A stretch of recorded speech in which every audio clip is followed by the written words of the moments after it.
Last year, when the Chinese town of Wuhan was battling with the novel COVID-19 epidemic, life was smooth sailing everywhere else on the planet.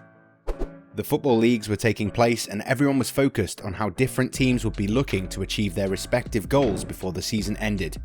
However, the moment Italy reported its first case of the coronavirus earlier this year, it became clear that football, like pretty much everything else on the planet, would not be the same.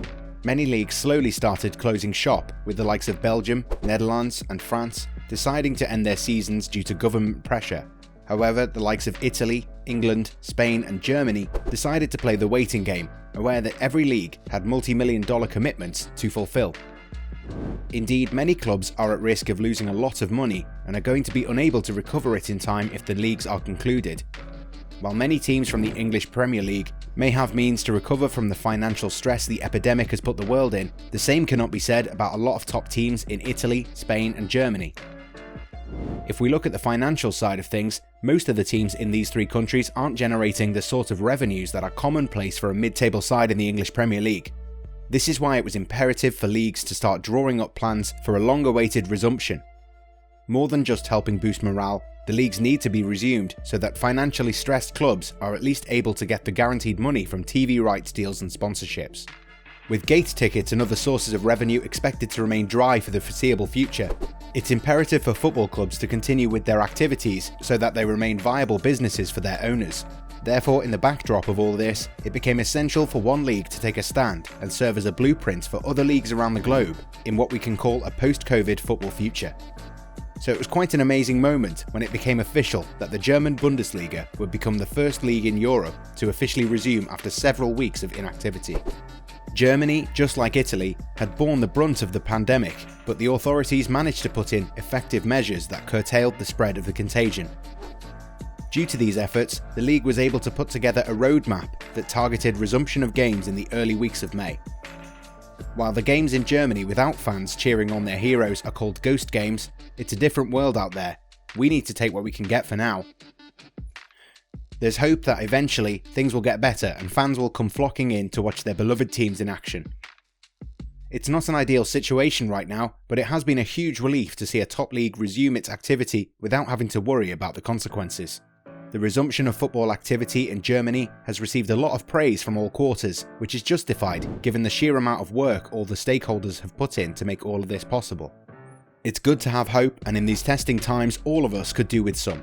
For many weeks our weekend plans were thrown into disarray once leagues started getting suspended. Today, we can at least get a chance to watch some really good live competitive action rather than delving into the nostalgic games that were being shown by many broadcasters around the globe to fill in for the missing action.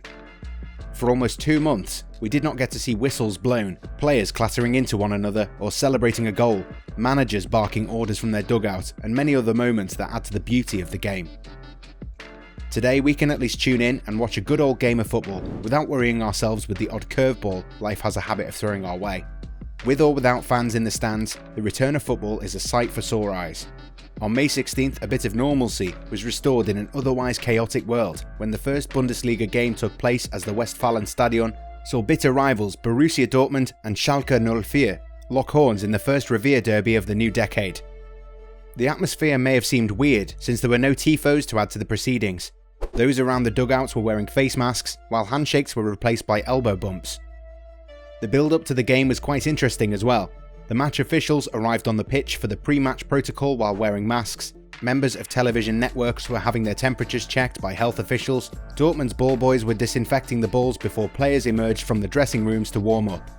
It was even more interesting to see substitutes of both teams sitting 2 meters next to one another. When Erling Haaland scored the first goal of the post-lockdown world, the celebration was that of a cautious yet happy player who had been allowed to do what he did best. Perhaps for the first time in the club's rich history, the sub-tribune, a famous stand that is home to thousands of yellow and black clad fans, stayed silent. On any other day, that part of the stadium would have erupted in joy. But what is a little return to normalcy without its share of controversy? In Hertha Berlin's 3-0 win over Hoffenheim, Dedrick Boyata was seen getting way too close to teammate Marko Grujic. This was a player who just couldn't hold his excitement and threw away the safety protocols. However, who can blame him for showing a little emotion after being forced to stay locked in his home?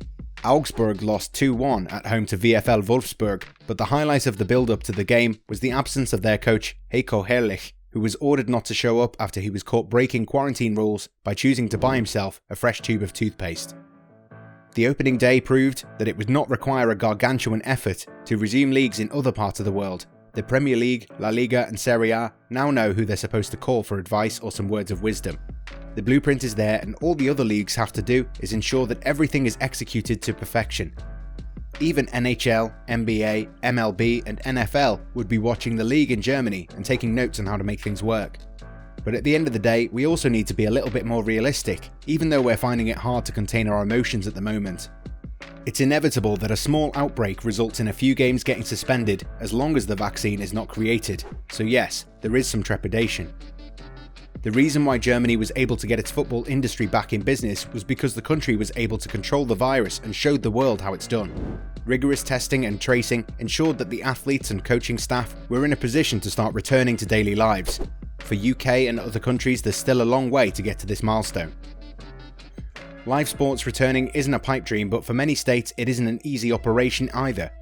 The likes of Spain, England and Italy have already announced that leagues will be resumed in June, but it still remains to be seen if the timeline is delayed any further or not.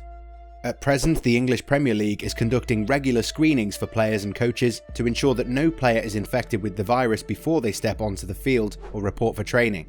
A few players and coaches have been diagnosed with the virus, but all in all, things are moving forward smoothly. This makes us wonder if it could have been any different had the Bundesliga not resumed.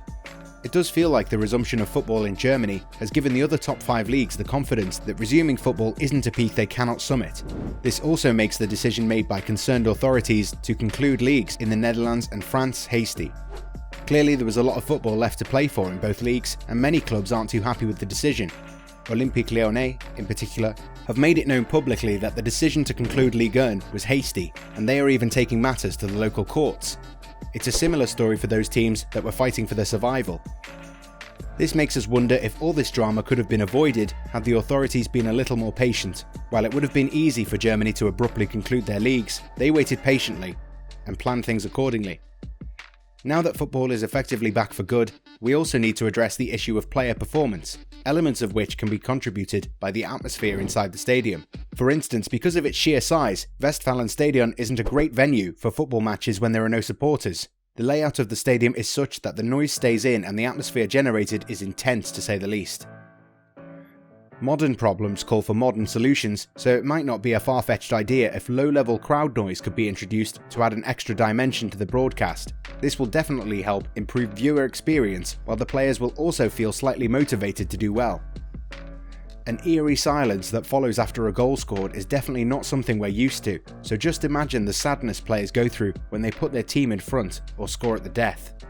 Clubs have already started trying to make things as normal as possible. Borussia Mönchengladbach, for instance, have filled their stadium with more than 12,000 cardboard cutouts of fans who paid for a virtual ticket. It's time for our grand question. Can you tell us which team was in second place in the Bundesliga standings? Make sure to leave your answer in the comments section and have a chance to win a $100 Amazon gift card. Sky Germany reports that the resumption of the league has broken TV ratings records as new viewers, especially those that didn't follow the Bundesliga before, flocked in to watch a competitive league in action. This bodes really well for streaming giants Amazon, who have a deal with the Premier League. Similarly, the likes of BBC, BT Sport and Sky Sports are going to experience a surge in viewership data since they've been awarded broadcast rights by the league to show the 92 remaining games live. This is something that was never going to happen under normal circumstances, since the TV deals packages are structured in a way that every broadcaster gets to own rights for a set number of games. Coming back to how things have panned out in Germany, it should serve as a piece of inspiration for the likes of England, Italy and Spain, and even sports leagues in North America, where at present, no one knows for sure when live action would resume. The blueprint is there and can be replicated, if not completely, by the other top leagues around Europe. While the pandemic's numbers may be varied in different regions, rigorous testing and ensuring that safety protocols are followed religiously is the way forward. Germany has done that. Time for England, Spain and Italy to do the same and make the wider footballing community proud.